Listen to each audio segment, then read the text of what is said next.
Fighter jet ने missile से मंदिर को उड़ाया। भारी तोपों का मुंह मंदिर की तरफ मोड़ दिया गया और रॉकेट लॉन्चर से मंदिर को निशाना बनाया गया। गोली बारूद, भारी मशीन गन ने मंदिर पर फायरिंग की। दो देशों की लड़ाई में हिंदू के देवी देवताओं को निशाना बनाया जा रहा है।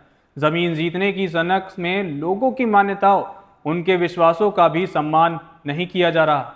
भगवानों की मूर्तियां तोड़ी जा रही हैं, ध्वस्त की जा रही हैं, जिसे देखकर भारत अब भड़क उठा है। भारत ने ये साफ कह दिया है कि ये सब तुरंत बंद करें। भारत की इस चेतावनी के बाद पूरी दुनिया चौंक गई है। तो चलिए बताते हैं क्या है पूरा मामला। थाईलैंड की सेना ने कंबोडिया में घुसकर भगवान विष्णु की मूर्ति को गिरा दिया है। इस घटना का वीडियो वायरल होने के बाद लोगों में भारी नाराजगी पैदा हो गई। सोशल मीडिया पर शेयर किए गए वीडियो में थाईलैंड की सेना एक एक्सकेवेटर का इस्तेमाल करके 9 मीटर ऊंची भगवान विष्णु की मूर्ति को तोड़ती हुई दिख रही है, जिसे एक चबूतरे पर लगाया गया था। पूरी दुनिया में बड़ी संख्या में यूजर्स ने इस घटना पर गम और गुस्से का इजहार किया है।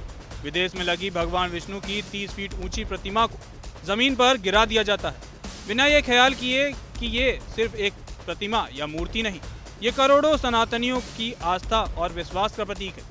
और जैसे ही ये वीडियो सोशल मीडिया पर सामने आया तो खतरनाक बवाल कट गया। दो देशों की लड़ाई में हिंदू के देवी देवताओं को निशाना बनाया जा रहा है। जमीन जीतने की सनक में लोगों की मान्यताओं, उनके विश्वास का भी सम्मान नहीं किया जा रहा। भगवानों की मूर्तियां तोड़ी जा रही हैं, ध्वस्त की जा रही हैं, जिसे देखकर अब भारत भड़क उठा है। भारत ने इसे तुरंत बंद करने का आदेश देते हुए चेतावनी दी है। हिंदू देवता के अपमान पर भारत ने सख्त रुख अपनाते हुए दुनिया को एक बड़ा संदेश दे दिया है।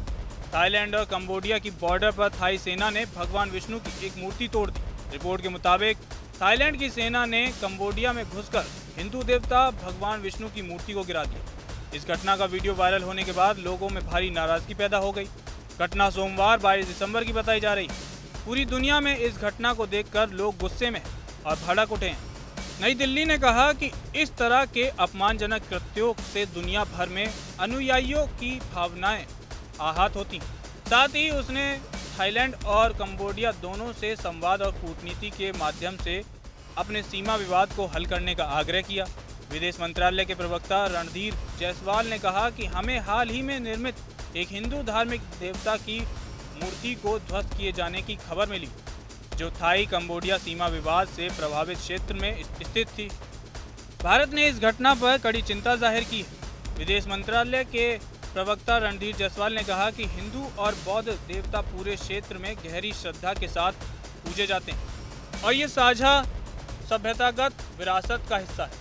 किसी भी तरह के क्षेत्रीय दावे हों, लेकिन इस तरह के अपमानजनक कृत्य दुनिया भर के श्रद्धालुओं की भावनाओं को आहत करते हैं और ऐसा नहीं होना चाहिए।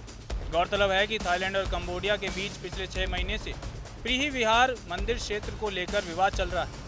जून में दोनों देशों के बीच सैन्य संघर्ष भी हुआ था, जिसे अमेरिकी राष्ट्रपति डोनाल्ड ट्रंप की मध्यस्थता के बाद संघर्ष विराम के जरिए रोका गया। हालांकि दिसंबर में एक बार फिर तनाव भड़क उठा, जिसमें अब तक 40 से ज़्यादा लोगों की जान जा चुकी है और 10 लाख से ज़्यादा लोग अपने घर छोड़ने को मजबूर हुए हैं। विशेषज्ञों के अनुसार ये तोड़फोड़ किसी धार्मिक दुश्मनी के कारण नहीं, बल्कि क्षेत्रीय दावे को लेकर हुई। ये मूर्ति वर्ष 2013 में कंबोडियाई सेना द्वारा उस जमीन पर स्थापित की गई थी जिसे थाईलैंड अपना क्षेत्र मानता है। ये स्थान उबोन राजधानी प्रांत के चोंग आन मा इलाके में एक किसान की जमीन के पास बताया जा रहा है। थाई सेना के अनुसार मूर्ति को हटाना उस इलाके पर थाई संप्रभुता को दर्शाने की कार्रवाई थी। क्षेत्र पर दोबारा नियंत्रण हासिल करने के बाद सेना ने बुलडोजर की मदद से ये कदम उठाया। वहीं कंबोडिया सरकार के प्रवक्ता किम ने दावा किया कि ये मूर्ति विवादित क्षेत्र नहीं, बल्कि कंबोडिया की सीमा के अंदर स्थित थी। लिहाजा ये घटना एक बार फिर साबित करती है कि सीमा विवाद जब धार्मिक प्रतीकों से जुड़ जाते हैं तो उनका असर सिर्फ 2 देशों तक सीमित नहीं रहता, बल्कि पूरी दुनिया की भावनाओं को झकझोर देता है। मगर अब देखना ये होगा कि दोनों देशों के बीच ये जंग क्या रूप लेती है। लेकिन जिस तरीके से यहाँ पर भगवान विष्णु की मूर्ति को तोड़ा गया, उसके बाद सभी गुस्से में हैं। बहरहाल इस पूरे मुद्दे को लेकर आपका क्या कहना है? अपनी राय हमें कमेंट सेक्शन में जरूर बताएं। कैमरे के पीछे मेरे सहयोगी मिनाज हैं। जनतंत्र टीवी पर खबरों का सिलसिला यूं ही जारी रहेगा।